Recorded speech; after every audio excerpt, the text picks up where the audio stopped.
ఒకరోజు ఉదయం ఒక అందమైన సీతాకోకచిలుక పసిబిడ్డ అల్ఫీ ముక్కు మీద వచ్చి వాలింది. అల్ఫీ గలిగింతలతో నవ్వుతూ ఆనందంతో మెరిసిపోయాడు. అదే సమయంలో నగరంలో గందరగోళం మొదలైంది. జోకర్ బ్యాంకును నవ్వు వాయువుతో నింపాడు. నగరంలోని స్ప్రింక్లర్లు, బబుల్గమ్ అన్నీ రహస్యంగా మాయమయ్యాయి. ఈ వార్తలు చూసిన లియో, ధైర్యమైన వాచ్డాగ్, తన హీరో సూట్ వేసుకుని రంగంలోకి దిగాలని నిర్ణయించుకున్నాడు. పాఠశాలలో జోకర్ పెట్టిన జాయ్బజర్స్ పిల్లలందరినీ బురదతో నింపాయి. అప్పుడు అల్ఫీ గంటలా మోగించిన శబ్దం వినిపించగానే గందరగోళం ఆగపోయింది. భవనాల పైకప్పులపై ఉత్కంఠభరితమైన తరుము మొదలైంది. కాని లియో ఒక భారీ జిగురు బొమ్మల వలలో చిక్కుకున్నాడు. ఇది కేవలం అల్లరి కాదు, ఇది ఒక రహస్య సందేశం అంటూ లూనా, జోకర్ మెరిసే గ్లిటర్ బాంబును జాగ్రత్తగా పరిశీలించింది. తన రంగురంగుల ఫన్హౌస్లో కూర్చుని నగరం మొత్తం గలిగింతలతో అల్లకల్లోలం చేయాలని జోకర్ పథకం వేసుకున్నాడు. అల్ఫీ పరేడ్ మాస్కట్ అయ్యాడు. ఒక డచ్చన్ కుక్కను చూసి అతను మరిగితే ఆ కుక్క పూర్తిగా ఆశ్చర్యపోయింది. లియో పాత బొమ్మల ఫ్యాక్టరీకి వెళ్లాడు. కాని అక్కడ అతనికి దొరికింది ఒక ఎగతాళి చేసే జాకింది బాక్స్ మాత్రమే. దాంతో నగరవాసులు లియోపై నింద మోపారు. బహుశా జోకర్నే అసలైన సరదా మనిషి కావచ్చు అని ప్రజలు గుసగుసలాడారు. లియో ధైర్యం కాస్త తగ్గపోయింది. అప్పుడే ఒక భయపెట్టే వీడియో వచ్చింది. జోకర్ సర్ టిక్ టాక్ అనే తాబేలును అపహరించాడు.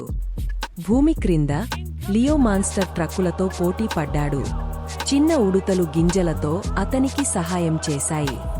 ఇంత సీరియస్గా ఎందుకు అంటూ అద్దాల గజిబిజిలో జోకర్ నవ్వుతూ పెయిన్పై తుపాకీతో గురిపెట్టాడు.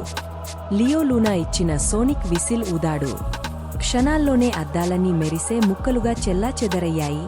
టీవీ చూస్తున్న అల్ఫీ జోకర్ వైపు చూపిస్తూ సరదా మనిషి అన్నాడు. వెంటనే బీప్ బీప్ అని శబ్దం చేశాడు.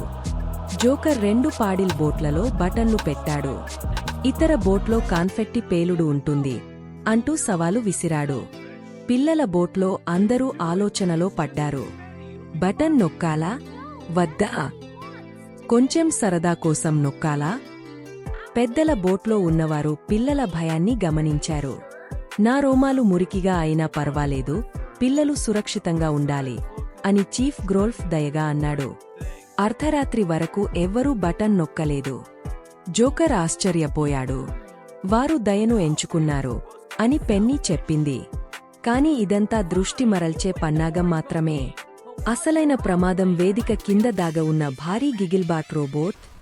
నడుస్తున్న రోబోట్పై లియో మరియు ఉడుతలు ఎక్కారు.